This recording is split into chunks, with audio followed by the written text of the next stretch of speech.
Your lawn drinks more water than you do, and produces nothing you can eat, sell, or use. The economics behind this waste are more rational than you'd think. But the reason America chose grass over food has nothing to do with logic. America dedicates roughly 40 million acres to lawns. That's larger than all of New England combined. More land irrigated for grass than for corn, wheat, or any agricultural crop actually producing food. Lawns are the nation's largest irrigated crop with zero harvest, maintaining that grass requires 9 billion gallons of water daily during peak summer. That's enough to supply every person in New York City for 20 days. The water flows onto lawns and accomplishes nothing beyond keeping grass alive. We're irrigating a monoculture that exists purely for appearance. Then add the inputs. Lawns consume 3 million tons of synthetic fertilizer annually, more than India uses for food production. 70 million pounds of pesticides, 800 million gallons of gasoline powering mowers. The ecological cost of aesthetic conformity is staggering, and grass itself thrives nowhere naturally in most of America. Kentucky bluegrass originated in Europe and Asia. It requires constant watering in climates where native plants would survive without irrigation. We've engineered landscapes to require perpetual resource input. Lawns are life support systems for plants that don't belong here. Homeowners associations enforce lawn standards with legal authority. Grass must be mowed to specific heights. Brown patches violate community codes. Failure to comply results in fines, liens, even foreclosure proceedings. Property rights end where grass height begins. This isn't just aesthetic preference. Realtors consistently show that well-maintained lawns increase property values by 5 to 15%. A single overgrown yard can depress neighboring home prices. The economic pressure becomes individually rational even when collectively wasteful.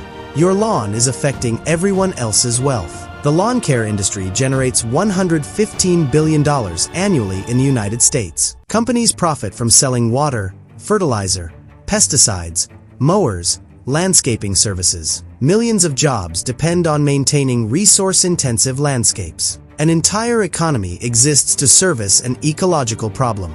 And social pressure completes the trap. Neighbors judge. Children play on manicured grass. The cultural performance of suburban success requires a green rectangle. Rejecting lawns means rejecting community belonging. Conformity isn't enforced.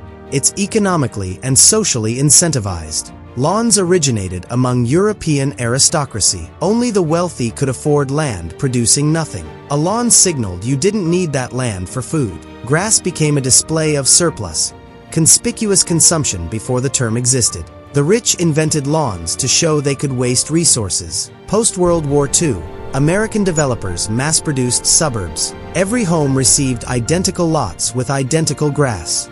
Levittown, the template for suburban America, mandated lawns in 1947. The GI Bill financed mortgages requiring grass. Federal housing policy literally subsidized monoculture landscaping. Government policy turned an aristocratic luxury into a middle-class requirement. Chemical companies found a perfect market. After World War II, munitions manufacturers pivoted to pesticides and fertilizers using the same chemical processes. Suburban lawns became the domestic application for industrial agricultural chemistry.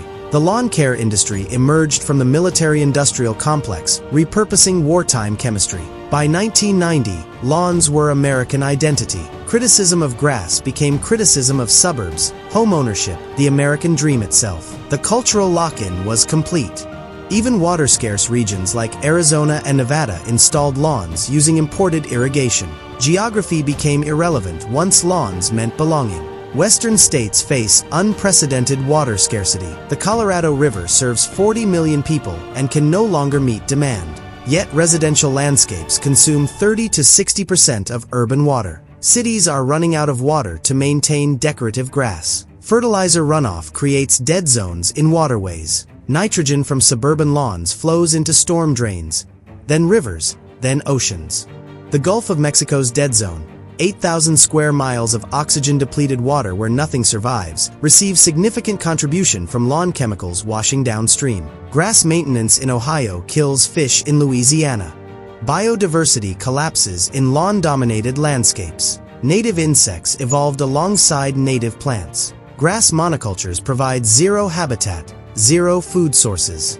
Bird populations that depend on insects have declined by 3 billion individuals since 1970. We've replaced functioning ecosystems with green carpets that support almost no life. And climate change intensifies every problem. Hotter summers mean more irrigation. Droughts make grass brown without constant watering. Water demand increases precisely when water availability decreases. The collision is accelerating. The system built for 1950s climate can't function in 2050s reality. Native landscaping eliminates most resource demands. Plants adapted to local conditions require minimal watering, no fertilizer, no pesticides. Prairies, woodlands, desert plants thrive without constant human intervention. The ecological solution predates the problem by millennia. Nature already solved lawn maintenance by never inventing lawns. Cities experimenting with policy changes show success. Las Vegas pays homeowners to remove grass. Santa Fe mandates xeriscaping for new construction. Albuquerque restricts lawn size. When economics changes through policy, landscapes change quickly, but culture remains the barrier. Homeowners associations still mandate grass. Property values still reward conventional lawns. Neighbors still judge alternatives as weedy or unkempt. The social performance of suburban belonging continues, requiring resource-intensive landscapes. What's ecologically superior gets coded as aesthetically inferior. The permanent constraint isn't technical or ecological. Native plants grow better than grass with less water. The constraint is cultural and economic. Until lawns stop signaling property value and community belonging, rational individual homeowners will maintain irrational collective landscapes. We can't logic our way out of a status game.